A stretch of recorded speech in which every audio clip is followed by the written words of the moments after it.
மாரிமக மாயம்மா மனக்குறைய தீர்க்கும் அம்மா இருவெள்ளி விரதஞ்சொல்லி எடுத்து வரோம் முழப்பாரி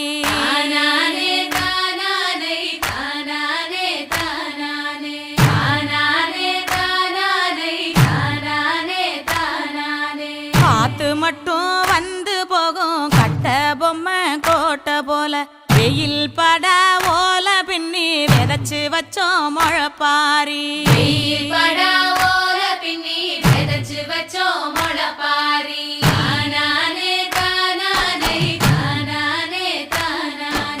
நடுவினிலே பொத்தி வச்ச நல்ல நல்ல ஓட்டிலெல்லாம் வித விதமா பயிர் விதைச்சு வெக்காளிக்கு போடுங்கம்மா.